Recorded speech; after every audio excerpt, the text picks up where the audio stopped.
All right, we're going to start with something you probably don't want to hear, Warriors fans, because there is a lot of justifiable complaining.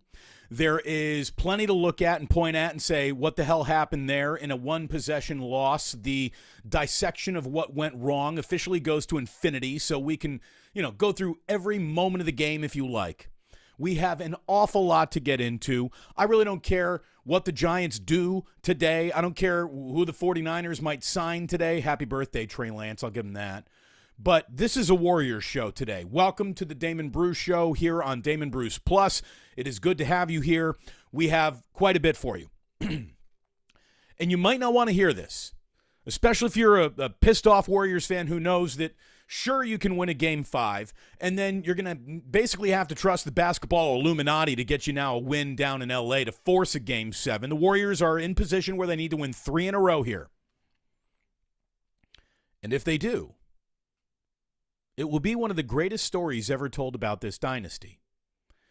Now, if LeBron ends up winning here, he will have just chin-checked not the Warriors, only the Warriors, but really the entirety of the NBA. This is really historically significant, kind of awesome, even though it didn't go the way the Warriors wanted to basketball. I know a lot of fans can't see anything but anguish when their team loses. I'm going to ask you to grow up for just a matter of moments here to appreciate what we had last night. This is our slice of NBA history. I'm 48 years old. I've been able to enjoy a couple significant slices of NBA history. I got Bird Magic. I got Michael Jordan. I got Kobe Bryant and Shaq. And I've gotten a front row to the greatest dynasty really of them all. And we've had LeBron playing in our lifetimes. And I don't know how old you are. I just told you I'm 48. But I do know that there is no debating, you and I right now, if you're watching this video, we are sharing a lifetime.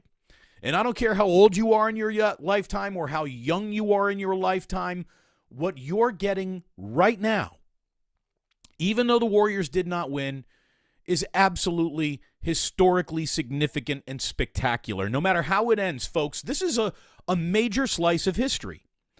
This is our Jordan versus whatever he was up against that year, whether it be the Pistons or, Sean Kemp and Gary Payton or the Utah Jazz. This is Jordan versus all comers. This is Bird versus Magic. This is Warriors versus LeBron is among the creme de la creme of NBA rivalry. This is Wilt versus Russell. This is Lakers Celtics, just another version of it. And instead of it being two teams against each other or one guy against another guy, it's one man versus a franchise that has been built around one other man who is so historically significant that he's changed the sport of basketball forever. So I know it's hard to appreciate things when they're not going your way in the win column. But I do hope, I truly, truly do hope, as somebody who loves basketball, that you are able to take your Warriors goggles off long enough to sit back and watch what we're watching and just say to yourself, holy mackerel. I mean, this is amazing. There were 30 seconds left in that game. Curry's got the ball. He's being guarded straight up by LeBron before Austin Reeves does a little switch off. But Curry being guarded by LeBron with a gotta-have-it game on the line, it just doesn't get better than that. It doesn't. There's plenty to talk about. There's plenty to not like. But can we please all be adults enough to realize that we have something incredibly special happening?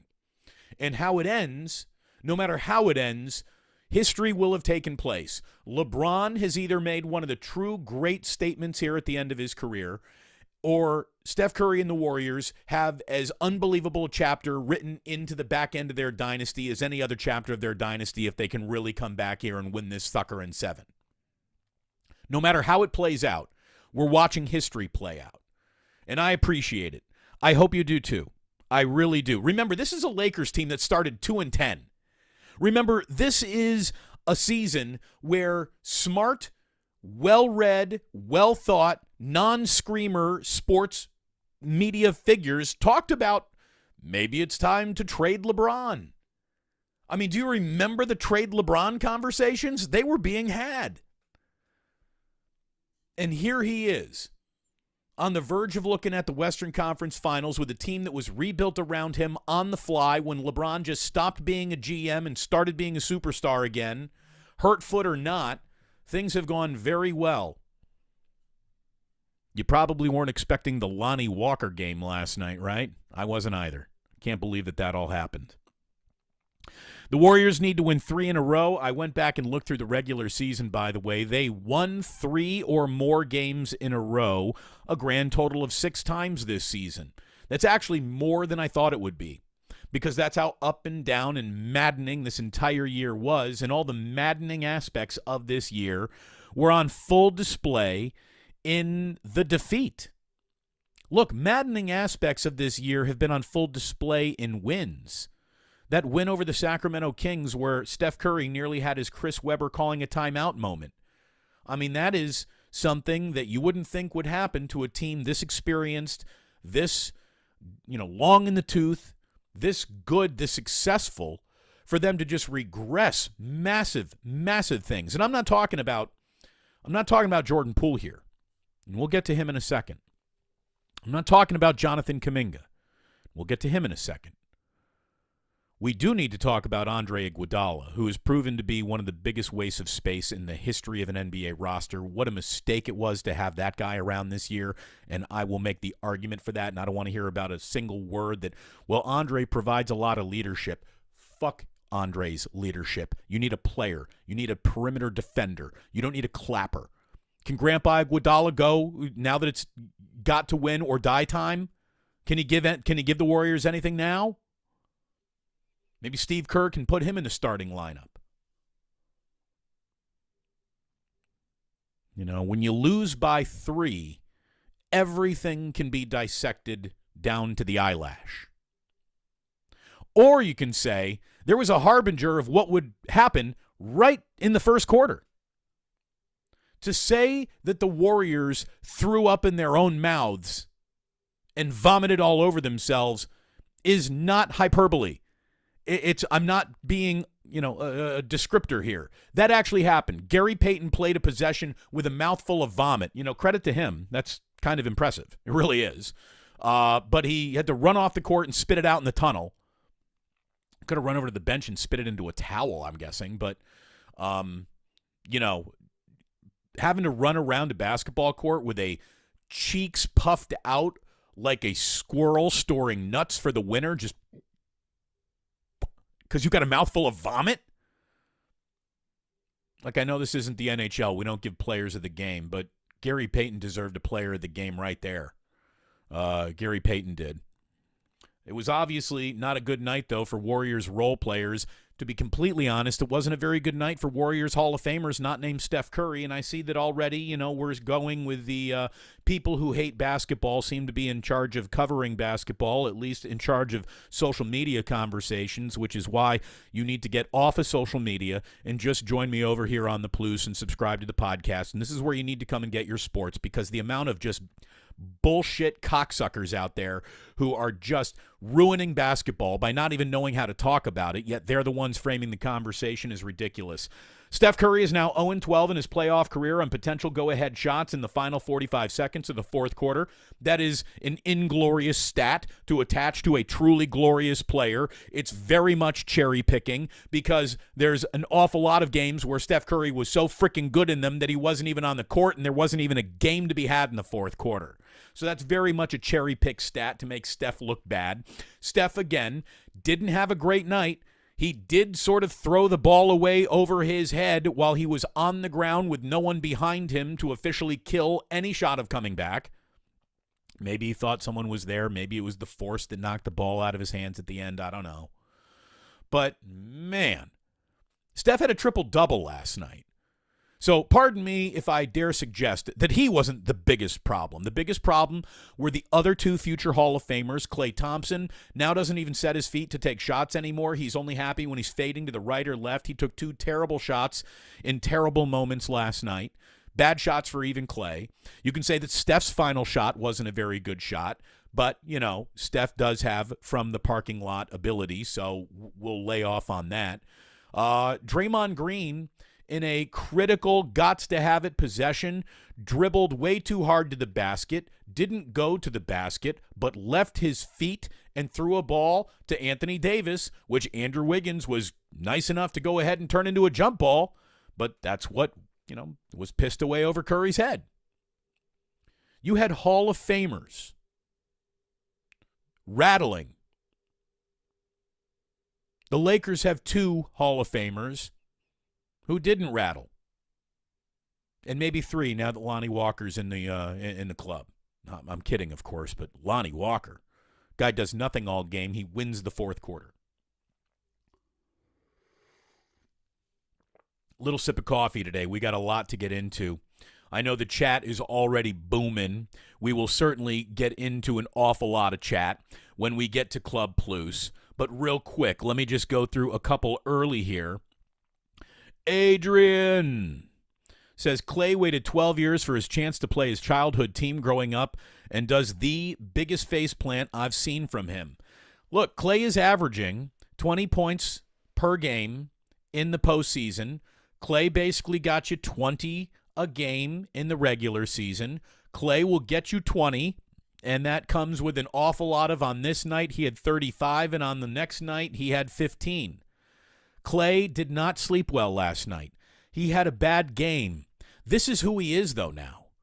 I mean, if the Warriors really want to give him a max contract, they will be carrying a terrible contract. There's no doubt. He is not a max player. There's max memories. There's max respect. But a max contract for Klay Thompson right now, that's tough. That's tough to really swallow. That's when we start talking about the dynasty maybe looking at an end here. Because if you're not getting out of the second round with this, I don't know how much more Joe Lacob's going to invest in this.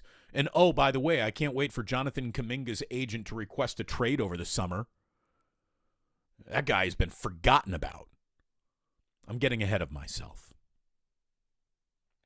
Damon, the Warriors had horrible shot selection late in the fourth quarter. They did. It looked like they went away from the pick and roll. I had someone on Twitter, and we'll get to the full comments, but basically said, you know, Steve Kerr is ruining everything. He's the worst coach in the NBA. How quickly you all forget. I mean, that's the thing.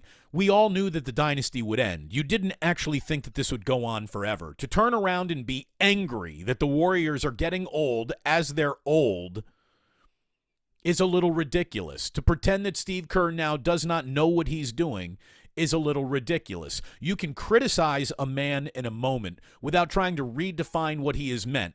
And outside of Bill Walsh, Steve Kerr is the single greatest coach in the history of the Bay Area. Shut the fuck up. That's who he is. Steve Kerr, Bill Walsh, we'll throw John Madden in there just out of respect. Everybody else. Bruce Bochy, you get love too, there's no doubt. But look, baseball's a little different.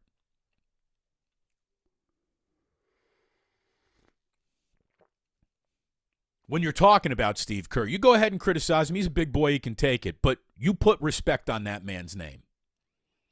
Don't like the lineup juggling. Well, he's juggling what he's been given. You don't like the lineup construction? That's a totally legitimate conversation. You don't need to shit on Steve Kerr to have that conversation.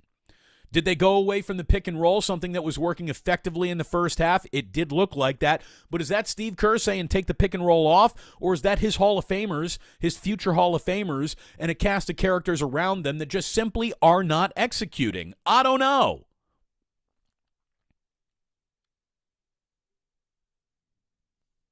From an appreciation standpoint, not everything goes your way. But I'm going to ask you, if you're going to be here joining us on the Plus, to conduct yourself like an adult, not some sucking your thumb dipshit fan who just got here when the Warriors started winning.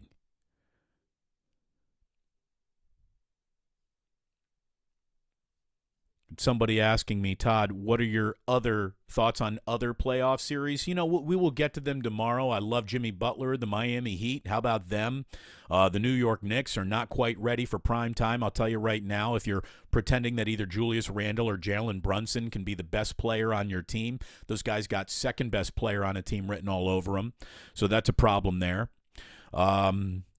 Somebody rocking New Year's Eve I stayed up until 1:30 a.m. Kruger's show went on for 4 hours. That's a lot of Kruger. That's a lot of post-game misery wallowing in it. God bless Larry. Man's a one-man army. I think he had 5, 6, 7, 8 people join him. I love Larry. We're going to get a little home and home together later this week. I promise you. I promise you. So, look, we got a lot of good people in the chat today, a lot of regulars. Hello, Eric. Hello, Ernie. Hello, Otis Bird III. Hello. Hello. Hello, Michelle Haberman. Hello, Mr. Bridge. Hello, the Shaw. Good to see all of you here today. It really is. We have a lot to get into. Please appreciate that teams get old, though, and nothing lasts forever in sports. People seem to think that the Warriors have some right, some claim to just infinity greatness, never to be ended by anyone. What might end their greatness is a level of Hall of Fame greatness that is possessed by the Lakers' two superstars, LeBron James and Anthony Davis, who continue to, in their moments, be spectacular. Those two superstars are outplaying the Warriors' 3 superstars. You can reduce it to something as simple as that. You can also say there is some gamesmanship afoot. I saw Steve Kerr talking about that. And a lot of people say, well, Steve's complaining about the refs. He's right, though. There is gamesmanship afoot, and that's not called cheating. That's called gamesmanship. That's called skullduggery. One of the biggest blind spots in the Warriors' repertoire of what they do well is getting to the free throw line. Getting to the free throw line is a skill, and it's a skill the Warriors are bad at and have been for years.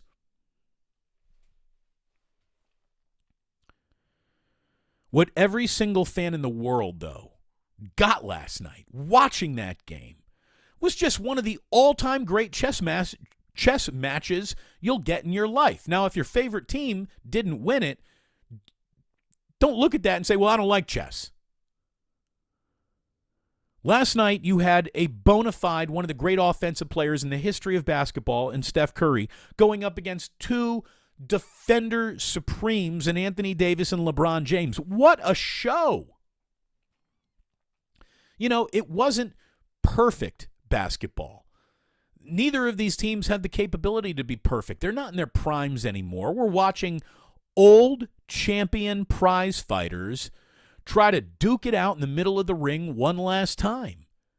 It can't be as good as the Rumble in the Jungle. It can't be. No one's in their prime anymore. These are imperfect and flawed basketball games, but they're poetic in a way. Watching 2 once glorious prize fighters trying to throw down one last time. Unfortunately, LeBron's got a running mate coming along for the run with him here. Steph Curry does not have that. Steph is watching the Lakers run 2 or 3 dudes at him, leaving open shots to whoever wants them, and the Warriors didn't knock down those open shots. Hall of Famers had the game in their hands late.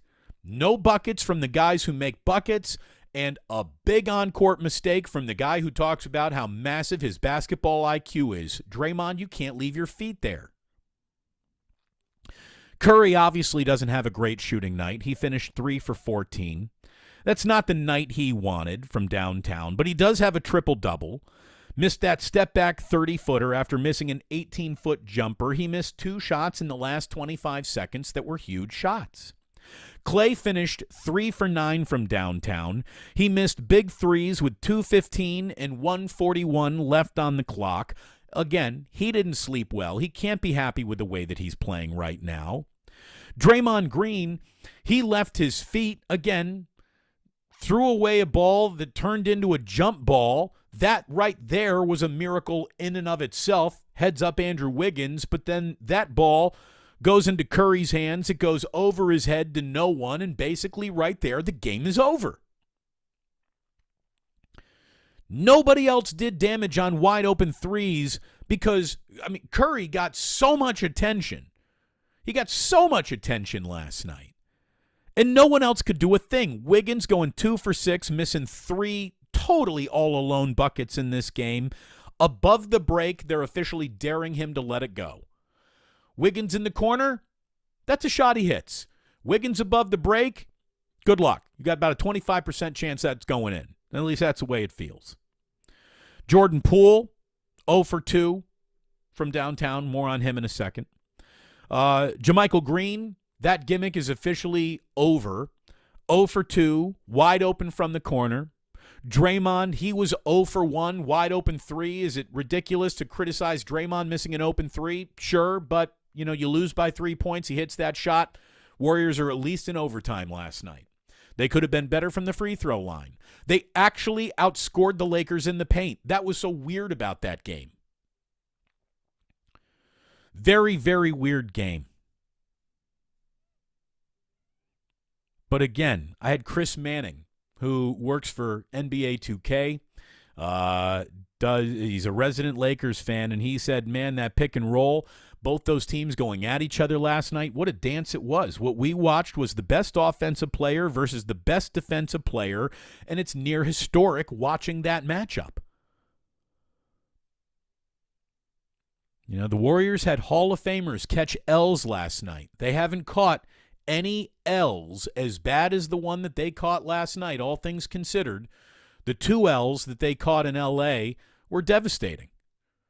The L that they caught in Game 1, not good. And now they got to win 3 in a row. And I'm not here to tell you that they can't do it, but I will tell you they probably won't do it. It would be as big of a surprise as we've had in sports in a while for the Warriors to actually rattle off 3 in a row here. Sure, 2 of them are at home. That's the saving grace of the formula. They're going to need the basketball Illuminati to show up in Game 6 in L.A. if they win Game 5 on Wednesday night. Because I don't know if they just got it in them to win. They could use a little help. NBA, we've seen what does happen. LeBron is allowed to run straight up Steph Curry's chest. No one's allowed to touch Anthony Davis. You have off-the-ball screens getting set and called offensive fouls on the Warriors in crucial fourth quarters that just reek of bullshit, terrible calls. It's just terrible that they went on to affect the game. And, Steve Kerr's quote was, very pointed at the officials. This is him going, Phil Jackson trying to speak some fairness from the refs into existence. Steve Kerr, after the Game 4 loss to the Lakers, said, I quote, the fourth quarter was about Lonnie Walker, and we had 3 or 4 illegal screens called. That was disappointing. They took some flops, the Lakers, and were rewarded. He goes on to say, the Lakers are a team that plays with a lot of gamesmanship. They understand how to generate some calls. I thought they took some flops. They were rewarded. He's not complaining about unfair. He's complaining about what actually happened, and the Lakers are better at buying and selling calls than the Warriors. Call it living in Hollywood. Call it being close to studios so you know how to act a little bit better. Call it whatever you want. The Warriors aren't nearly as good at getting calls as the Lakers are, and that's going to hurt you. That's going to hurt you. Again, you actually had the Warriors throwing up in their mouths last night, literally. The only real highlight from the first quarter, Gary Payton running off the court at the 6-minute mark. He threw up in his own mouth. He held it for as long as he could. Maybe one of the most noble actions of the entire evening. Neither team shot the ball well in the opening quarter. The Warriors had were 9 of 22. The Lakers were 8 of 23 from the floor. The Warriors had played 10 guys. The Lakers had played 9 guys. You knew that these benches were going to end up making a difference. The Lakers bench made a difference. Lonnie Walker made a difference. There was no one coming off the bench that made a difference for the Warriors really last night. In the second quarter, again, the Warriors are leading early, points in the paint. 7 minutes in, Draymond, he goes up for that pass. He goes backward. He rocks his head on the court. It's lucky he wasn't concussed right there.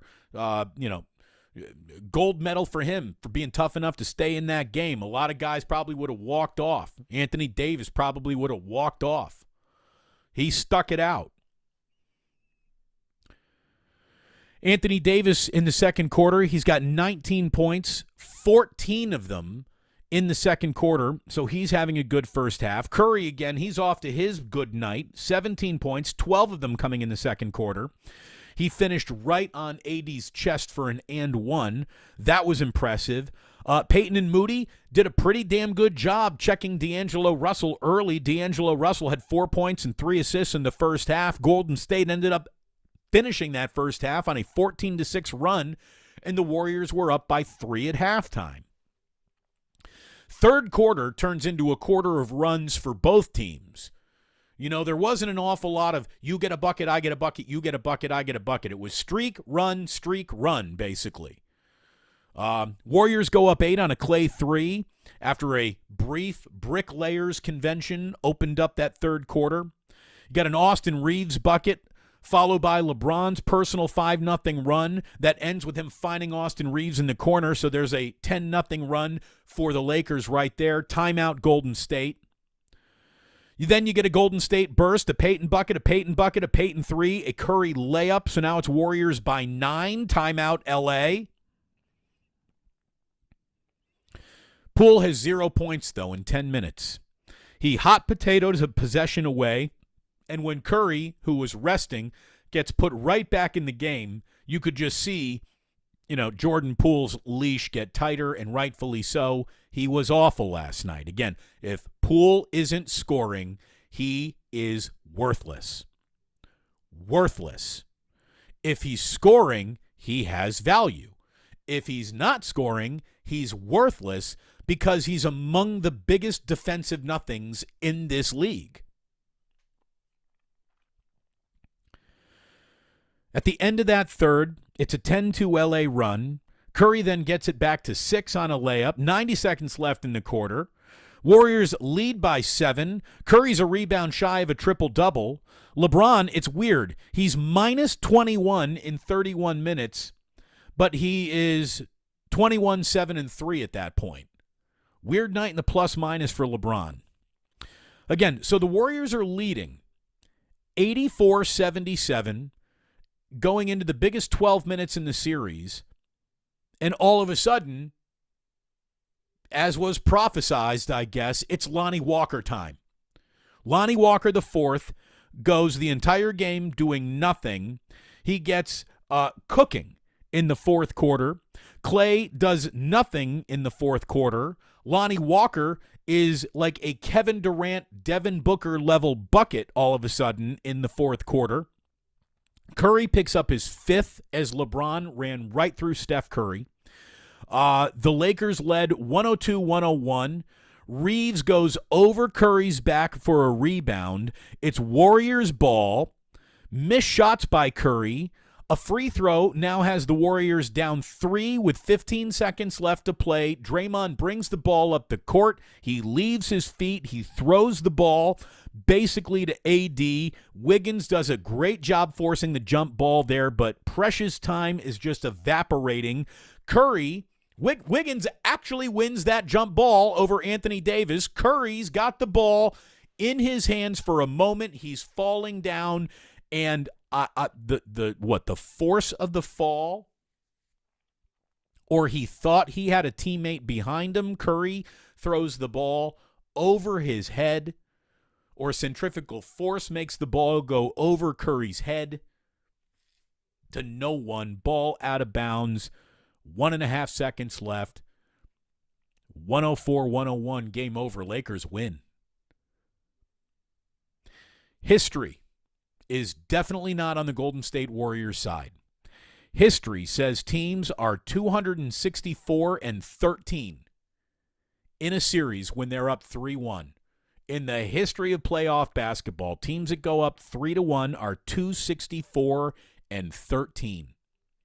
Again, if the Warriors really do pull this off and win 3 in a row, It won't be an NBA championship, but it would be as impressive, a chapter in this dynasty's history, as any other chapter. It really would be. Do I think they have it in them? I don't. I think they can win Game 5, and I think that they will lose Game 6. If not, Game 7 is Mother's Day, so here are the Warriors screwing up Mother's Day dinner with Game 7 plans. Well, we'll see what time that tips off. Maybe they're screwing up Mother's Day brunches or lunches. I don't know.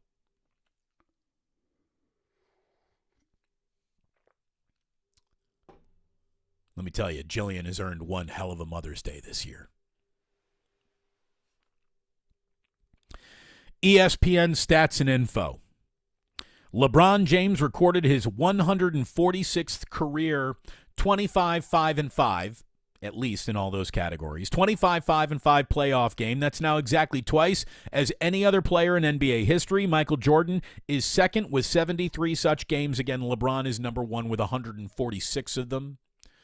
He is an unbelievable player. Again, I don't want to get into the Steph Curry-LeBron debate.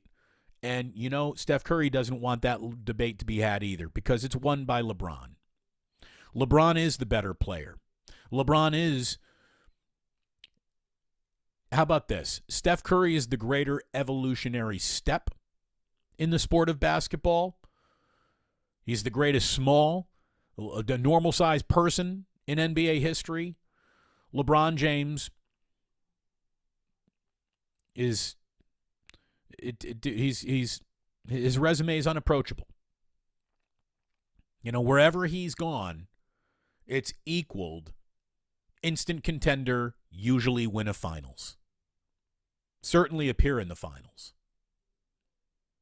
What's awesome about Steph is he's never gone anywhere. It's all happened right with the team that drafted him. But I don't know if it's going to keep on happening. Not the way that this team is currently built right now. Again, Jonathan Kuminga's agent probably goes about maybe even asking for a trade this offseason. That is how forgotten about, and who knows whether he could have helped or not. We don't know. Obviously, Steve Kerr doesn't believe it can happen. Steve Kerr has to be disgusted with what he's seeing out of Jordan Poole. And I do want to talk about Jordan here for a second. You know, I saw Kareth Burke's, concerned, tension-filled report from the Warriors locker room and how Jordan didn't want to talk and kept it all very short answers. I'm going to tell you right now, Jordan Poole, I'm not here for your locker room sour grapes. Get a bucket. That's it. Yeah, you don't do nothing else. Get buckets. Klay Thompson, it's time for you to get buckets.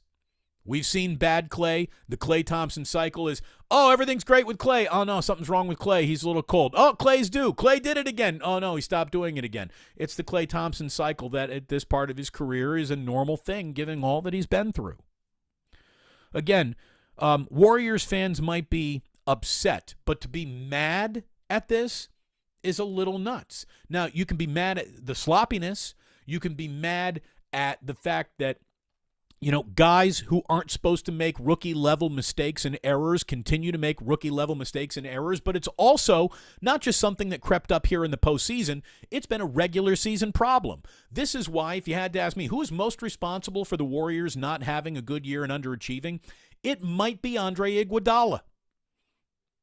Andre Iguodala has done nothing but clap for the Golden State Warriors. And I don't want to hear about how much mentorship he provides and all the things that he sees in film sessions and the wisdom that he passes along, because it didn't hold in anybody. It didn't hold in anybody. All of the, wise yarns and haikus or the language of basketball that Andre speaks so fluently, it hasn't translated to shit for the Golden State Warriors this year. They've been the Orlando Magic on the road, and no advice has gotten them better. They don't need any advice. You got 3 Hall of Fame-bound players on this team. You got one of the winningest coaches in the history of winning basketball, anything at all levels. You don't need more advice. You need players. Andre Iguodala, who's been more disappointing, James Wiseman or Andre Iguodala? The question is the answer is Andre Iguodala. Because at least James Wiseman was turned into something that is actually trying to help the Warriors in the postseason, and that something is Gary Payton II. Andre Iguodala's done nothing. Nothing. And here, with as much rest as a player can actually be afforded in a season, if he doesn't suit up to go in game 6 or 5 or whatever's coming up next on Wednesday night, like, Andre, fucking retire, dude. You're worthless. Go clap for a team that needs a clapper. The Warriors need a player, not a clapper. It's the biggest mistake on the roster. It's worse than burying Moody all year, going with Kuminga all year, then forgetting about him, not developing Patrick Baldwin Jr. a lick, not developing James Wiseman a lick. Andre Iguodala's presence is almost as bad as anyone else's absence. That guy hadn't done shit.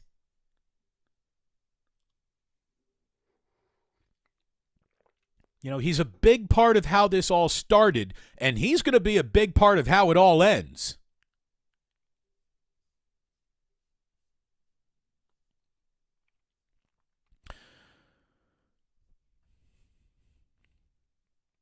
From I Am Rob 707. Have Iggy join the staff if we feel so strong about him. Sure. Give him an assistant coach's job. He cannot occupy a roster spot if he cannot play basketball. I mean, why don't you go ahead and give me a roster spot? Why don't you give me a courtside seat? I can do the same thing. I can go, let's play defense. Hey, get a rebound. Stay angry, everyone. Keep your head on a swivel. Weak side help. Don't forget to come over and weak side help. Don't leave your feet when you got the ball. I mean, just all kinds of 101 coaching bullshit.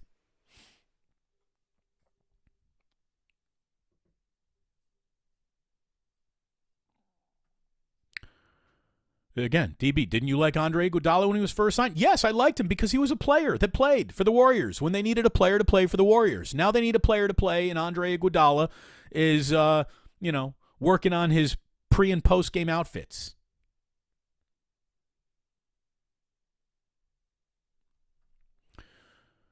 Got here Steve-O Supremo. I am watching this over McAfee.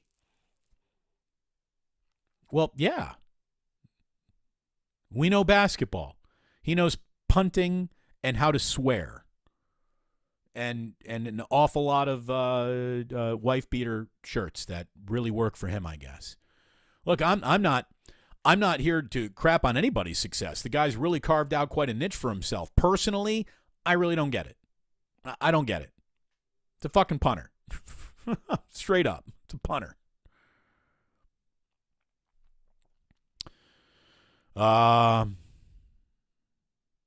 We actually had a guy throw up in his mouth.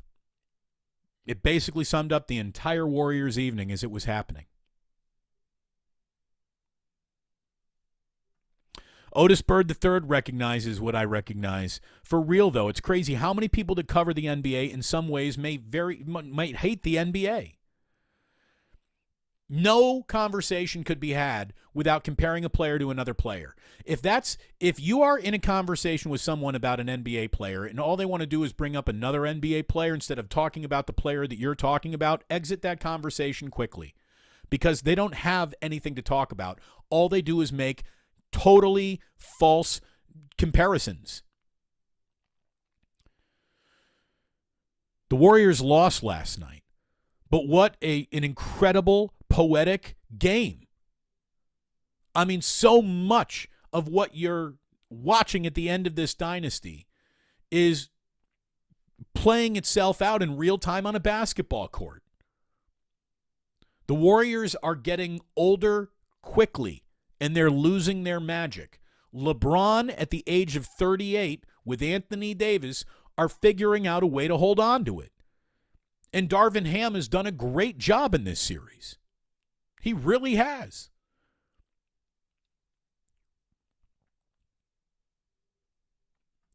John Jay says, Curry always makes bad decisions in crunch time. No, he doesn't. He doesn't always make bad decisions. There is no always anything. He doesn't always make bad decisions. He's missed some shots, if you just cherry pick 0 for 12 in his go-ahead, playoff potential, that just completely negates and doesn't talk about how good he was up to that point. I mean, the referendum on Curry's ability to get big games won in the postseason has already been done. I'm not here to do it again.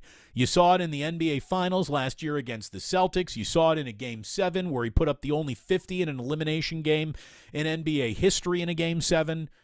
I'm done trying to relitigate what Steph Curry is or isn't by every game. Here's what he is. One of the single greatest athletes of all time this league has ever had. That's what he is when he wins. That's what he is when he loses.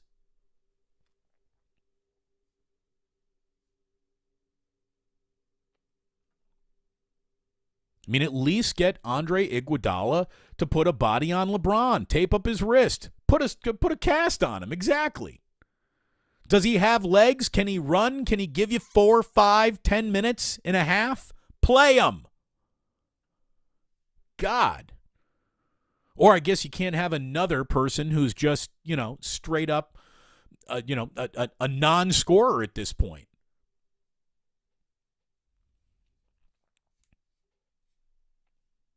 We got people muting work meetings so they can listen here. Thank you, True Blue Forever. Thank you very much, Mr. Bridge. Thank you, Mitch. Thank you, Fish and Chips. Thanks, everyone. Oh, and you know what? I've been rambling so long. Ike, forgive me, buddy. I told Ike we would go ahead and do a promo for Ike like in the first 5 minutes of every show. Now, 41 minutes into today's show, let me just tell you, drown your sorrows in a delicious sandwich this afternoon. Go ahead and get yourself lunch at Ike's. You'll be glad that you did. Nothing went right for the Golden State Warriors. Nothing goes wrong at Ike's. Just delicious all the time. That's all they got. Speaking of drowning sorrows, boom. Blackened whiskey, which will get a whole lot of love when we get into Club Plus and we start really getting into these chats. Here's what I love about Ike. Ike is enough of a sports fan to probably be like, yeah, dude, forget about the spot. Just go ahead and give me the Warriors. That's what I need right now. I love you, Ike. Thank you very much. And thank you, my man Charles at Blackened, for all that you've done here to help grow the Plus. We are growing by the day. By the way, thanks to you, thanks to Warriors and Lakers, thanks to that Red Hot Fire Glenn Kuiper segment that I did yesterday, this podcast is exploding again. We have basically half of last month's audience within the first 9 days of this month. I mean, it's just growing and growing and growing.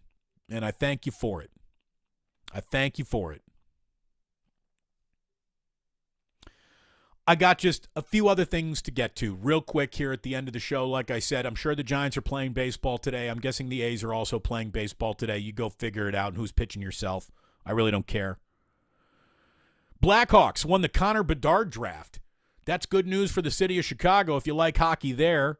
I like hockey there. So, hooray. Connor Bedard jerseys, start to sell them now. Like I told you, it's Trey Lance's 23rd birthday. What he might have been, what he still could be, it's one gigantic mystery. Happy birthday, Trey Lance.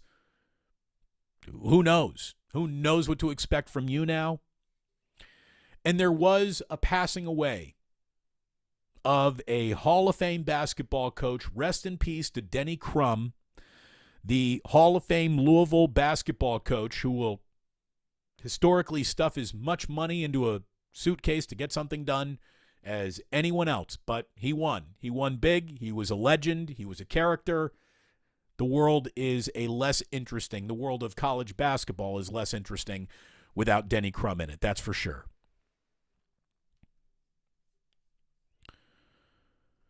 John, about a half an hour ago, again, I'm a half an hour behind here on the texts, which means it's time to open Club Plus, basically. Damon, you absolutely rock. Love listening to you. John, thank you. I love that you're listening here, too. I'm going to tell you right now, 95.7 The Game made such a mistake. To take me off the air during the run of this dynasty has pretty much doomed the Warriors. You can blame their flagship station. You don't go changing. You don't go changing things up when you're in a streak. But it's their loss. The single most interesting voice on San Francisco radio ain't on the radio anymore. It's right here. You found me. Use me however you like. Put me in your pocket. Take me out when it's most convenient for you. That's how this all works now. It's officially time to say thank you so much for tuning in. A lot of Warriors today, a lot of anxiety out there, no doubt about it. I do, though, hope you manage to appreciate the historic slice of significant basketball that we have playing out in front of us. These are rough times, but they're historic times. They're wonderful times. We're watching two once glorious prize fighters go around the ring, probably for the last time against each other. LeBron versus the Warriors is among the greatest rivalries this sport has ever seen.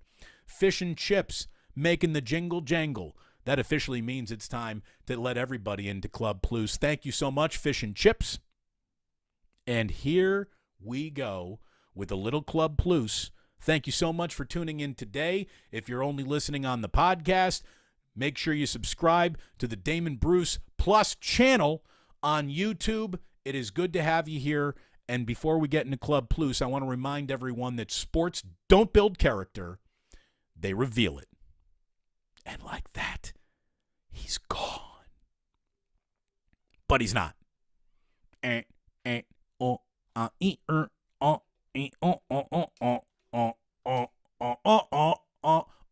Oh, no. You know what? I didn't even notice. My disco ball fell down. Hold on. I got to go get my disco ball. Hold on.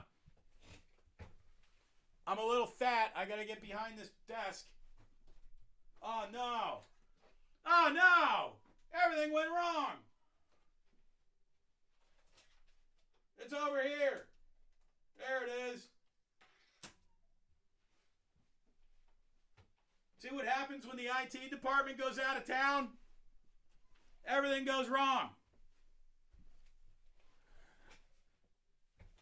There we go.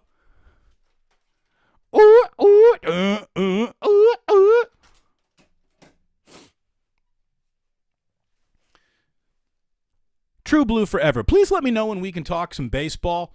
You know, later when we put this dynasty to bed. That's kind of the top story around here.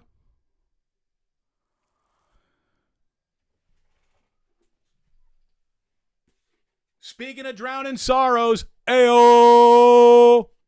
Going Hacksaw Jim Duggan once again here on my blackened logo.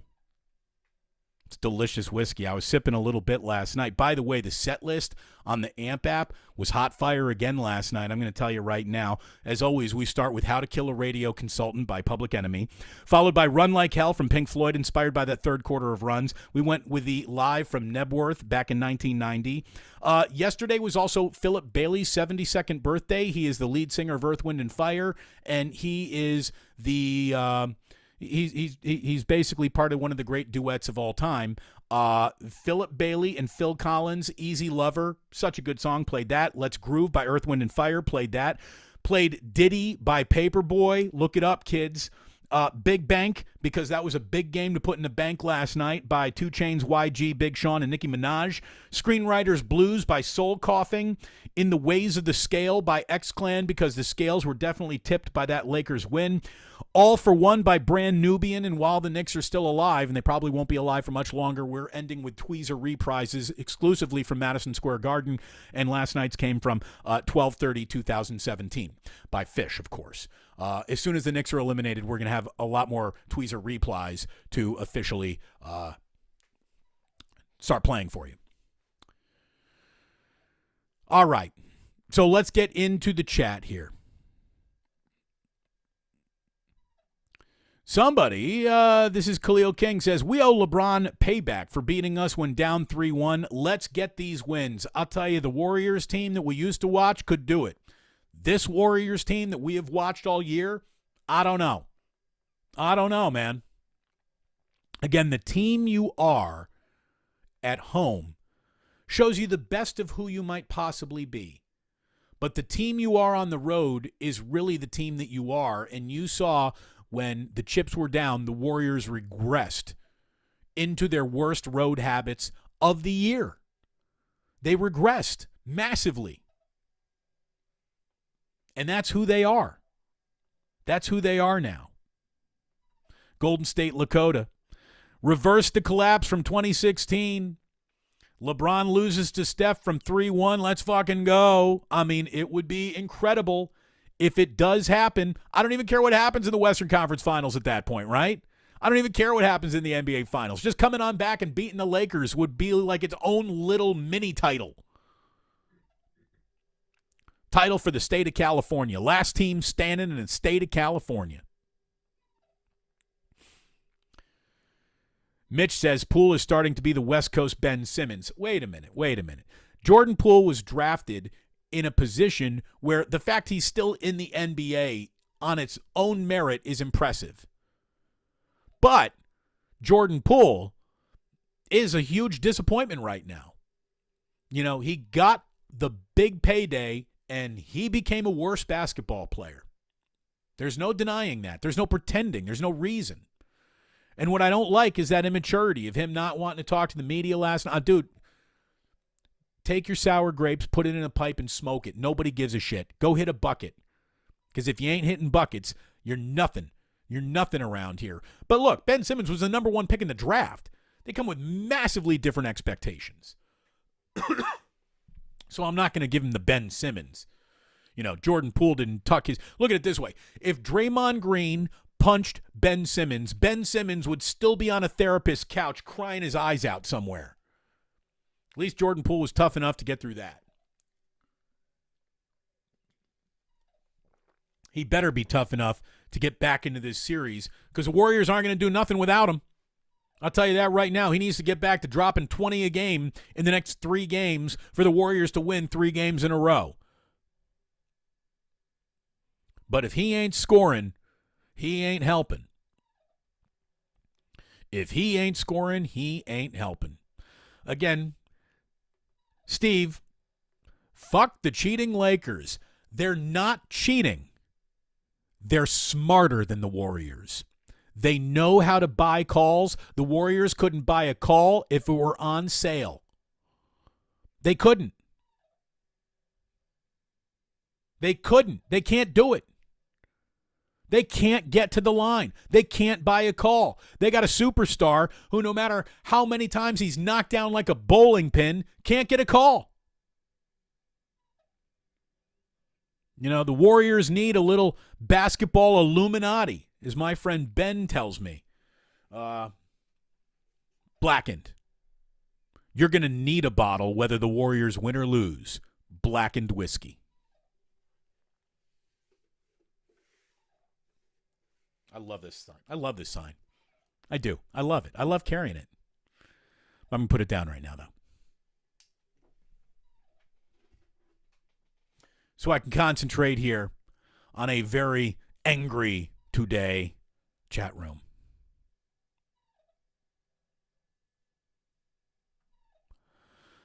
This is from Nick. Why can't the Warriors find a guy to shoot the mid-range? With the amount of shooting that they have on their team, that guy should be on their team. That guy should be Klay Thompson. That guy should be Steph Curry. That guy should be Andrew Wiggins. And Andrew Wiggins has got that nice little kind of turnaround in the lane fader jump shot that he's been hitting with some frequency, but that needs to be more. I mean, you need more from him, more from everyone. Look at Kathy. Not for me, but for Mrs. Pluce. Little 5 spot. Kathy, thank you so very much. That's very, very nice of you. Very, very nice of you. I'll let Jillian know that you did that. Oh, my God. We got a conversation about the I'm looking here. This is about 20 minutes ago. 20 minutes ago, we got people talking about the A's going to Vegas. Look, the A's might not go to Vegas. Certainly not with a lot of public money. Looks like John Fisher and Dave Kaval have fucked that up too. So... or they're about to, or they certainly could. I don't want to talk about them right now. We're talking about winners who lost, not perennial losers. And I'm not saying the A's themselves are losers, even though their record reflects that.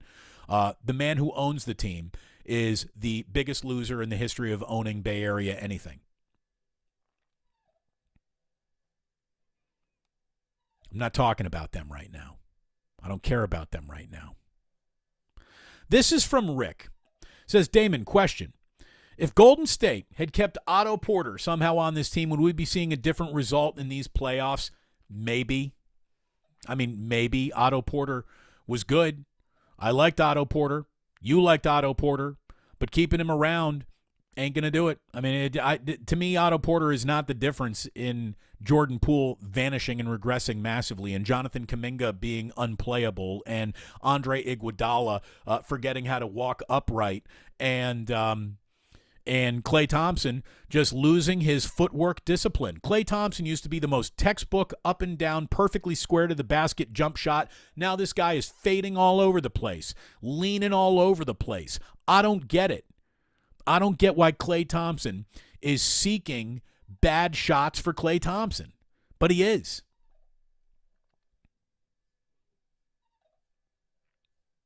Drew Down. Do we even want Andre to suit up? Yeah.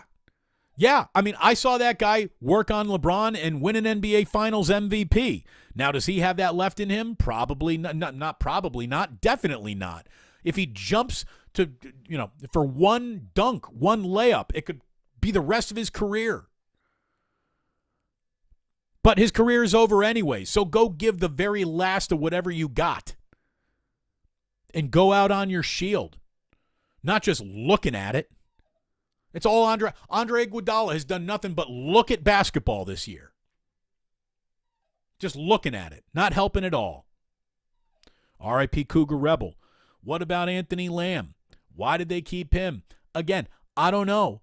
I don't know why he is just now totally unplayable. Why'd you spend so much time investing in him and giving him minutes over Kuminga and Moody, only to see now Moody be asked to play and Kuminga not asked to be played at all? I don't get it.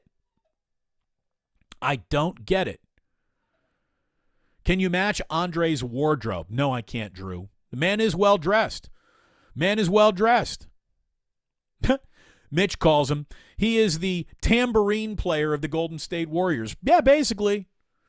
Yeah, he's the official Golden State Warriors clapper.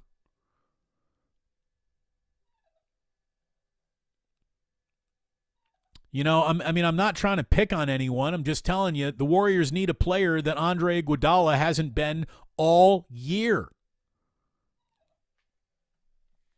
Daniel Shabazz says Iggy's about to be a rising young star in the NBA in terms of coaches. No, he's not. I can promise you right now, Andre Iguodala is not interested in being a head coach at all. I doubt he's ever officially on anybody's staff. That guy is going to want to go ahead, podcast, play golf, and just fuck around with all of his millions of dollars in off-court investments, and he deserves to do that. I wish he'd go do that right now because he's occupying valuable space for a team that needs a player.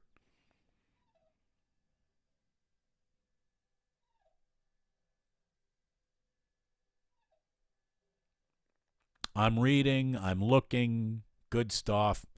Fish and chips. D. Bruce, you are tough loss therapy. That's what I do, man. Nobody does better post-game than me, even a day later. Again, 95-7 the game, trying to save a buck. Out of their mind getting rid of me. Out of their mind.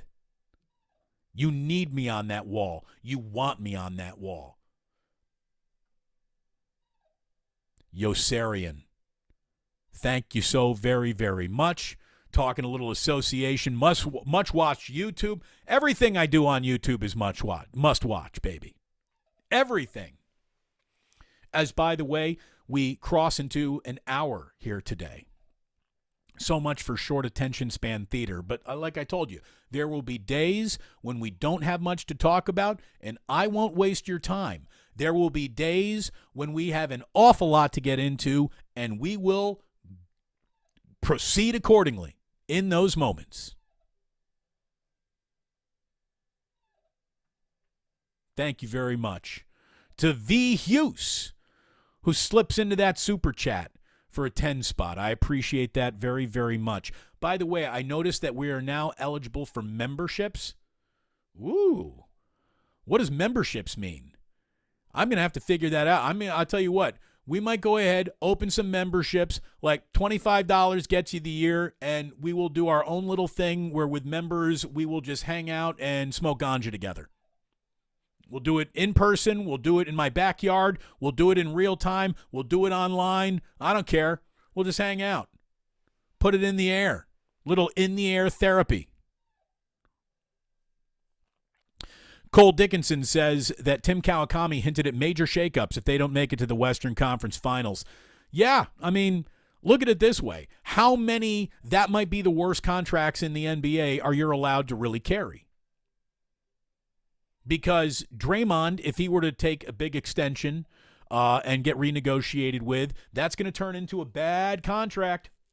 And Klay Thompson, if you were to turn around and give him the max where you're paying him like $46 million a year or whatever that would be, that's a terrible contract at this point in time in his career. If these guys want to keep this together, they're going to have to play a little hometown discount to keep it together because these are not max players. They got max memories, they got max respect, but max ability at this point in their careers, no. It's not there.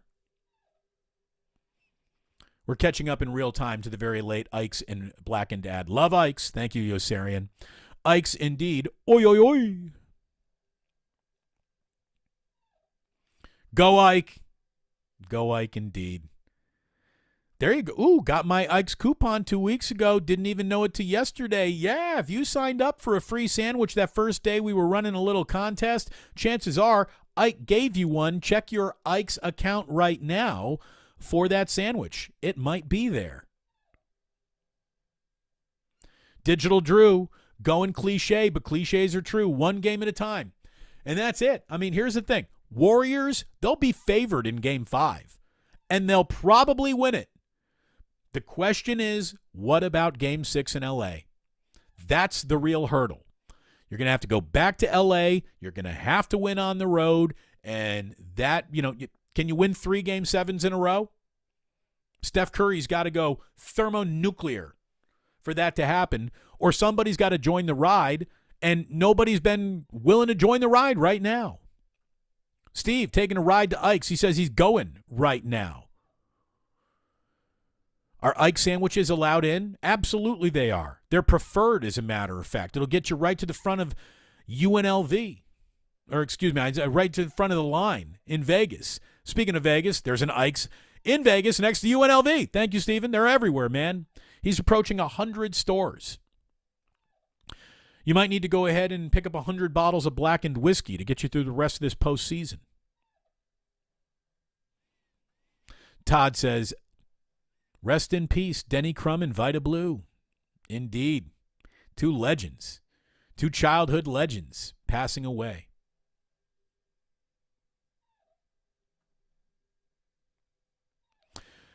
Wayne dropping a 5-spotter in there. I'm thankful for the Warriors dynasty and all they have done. All of us at FSFO Operations appreciate you, Damon. Thank you for keeping it real. Thank you for keeping those planes running on time and the luggage not getting lost. Thank you, Wayne.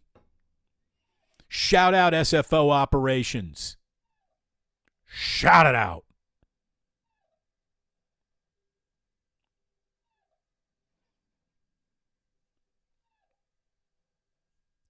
I am enjoying, says Michael Navarro Jr., I'm enjoying the new D. Bruce show Uncensored. That's what everyone keeps telling me.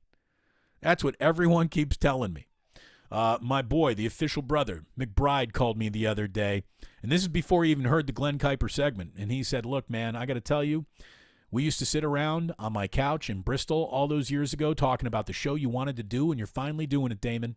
He's like, you always were who you were when you're on the air, but who you are is an editable,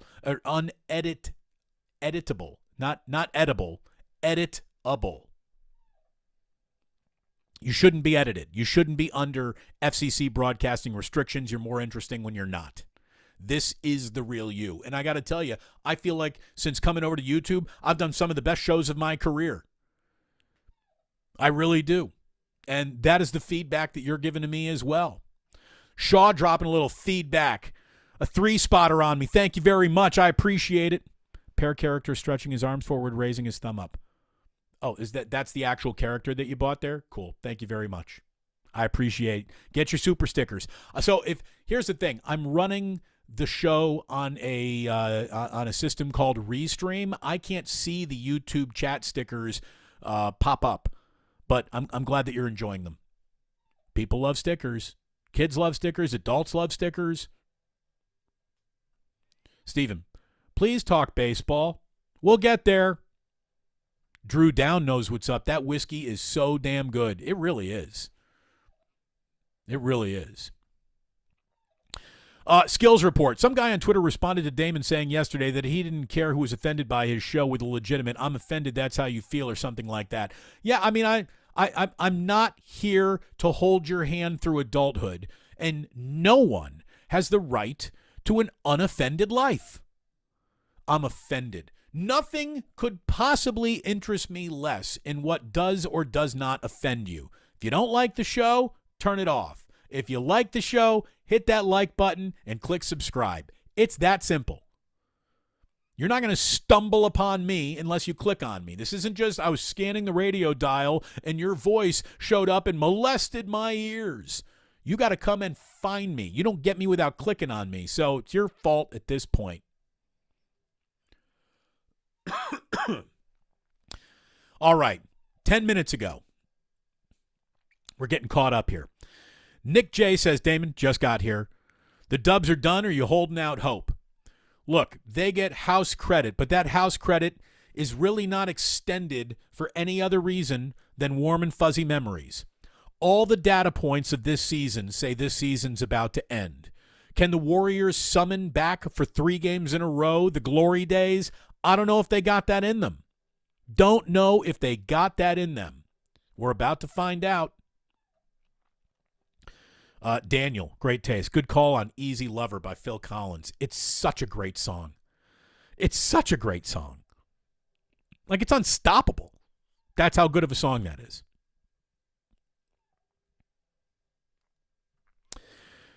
This is 82 Atlantic. Damon, I loved hearing you on JT the Brick last week. Hope Sirius hires you full time. Here's the problem. Sirius and Mad Dog Radio just basically cut an entire day part. Overnights don't exist anymore. Dude, radio is going away. Even now, satellite radio is starting to be affected greatly by layoffs and deep cuts and horrific corporations who have way too many pencil pusher nobodies picking up way too many salaries that are gutting the actual on-air staffs, the only staffs that have ever really mattered to radio. If you're gutting your hosts in the name of saving money, if you're putting business before the show business, that's a really good way to ruin show business. The one thing that should happen, since I'm the man who killed KNBR, is they should bring me back because I can be the man who brings life back to KNBR. We'll see if that ever happens. We'll see if they could even actually interest me. That's how much fun I'm having over here. I like doing what I'm just doing now more than I like doing anything on the radio. But, you know, money talks. And I'm just old enough and still have attached enough romance to those beautiful call letters, KNBR, where, you know, they want to talk, we could talk. By the way, I was also back on terrestrial radio in San Francisco for a fleeting moment just yesterday morning. I was on with Lamont and Tonelli. And by the way, tomorrow morning at about 6:45, I'm going to be on KPIX with Gianna. So if you wake up early tomorrow morning, you can find me there. Adrian says, Warriors are cooked. They've shown us all year who they are. Too much inconsistency and just not enough from the bench to rest some of the starters as well. That is spot on. That's spot on. You know, unless Curry's got 40 minutes, 42 minutes in him in a game 7, I don't know how the Warriors do it. I mean, basically, you cannot sit him down, you can't rest him, you can't take him off the court. You can't.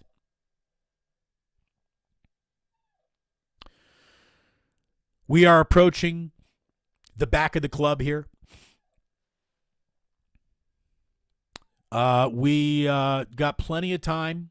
Thank you, Tyler. What's your opinion on the shakeup in the offseason? Let's get there first. I'll tell you what, there's going to be an offseason in which to talk about the offseason. There is a postseason that is dangling by a thread. But it's still there. So we're going to stay in the now. That's what we're going to do. I want to thank you for staying with me here today.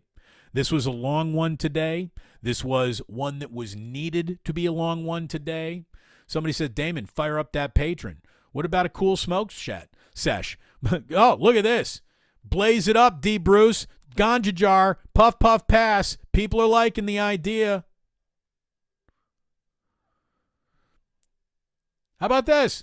I'm in. $25 for a membership, hot sports takes and weed. I'm sold. Look at it this way. We got NBA players doing that. What, they got the All the Smoke podcast? Come on. Look at Michelle dropping some love. Thank you very much, Michelle. I'm glad 95.7 The Game fucked it up because I love this version of D. Bruce. It's unfiltered. It's fantastic. They're all natural and fantastic. Thank you very much, Michelle.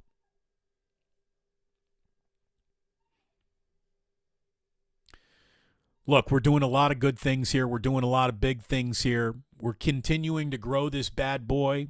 We are getting more and more traction in the YouTube community. I'm eventually going to go down to YouTube, knock on their front door, and tell me, like, what else do I need to do? Help me get famous. Put your thumb on the scale. Get my shit out there, because the only people who do not know are the people who do not know. And the people who do know that this is where you come for some unfiltered, real deal sports talk that isn't quite like what you get anywhere else. I'm glad that you dig it. It's wonderful to have you here. Thank you for hanging out today here on Damon Bruce Plus. Thanks for sticking around for Club Plus. We'll be back tomorrow at 11. I'll let you know using Twitter and social media when Kruger and I are going to circle on back to each other to get a home and home, because we need one of those coming up soon, obviously.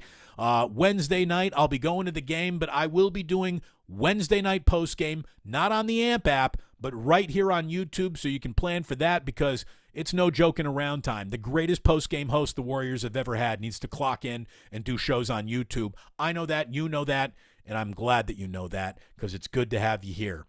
But that's all we got for you today. Thank you so much for tuning in, and I want to remind you, as we put the velvet rope back up of Club Plus, that you do not have to go home, but you can't stay here.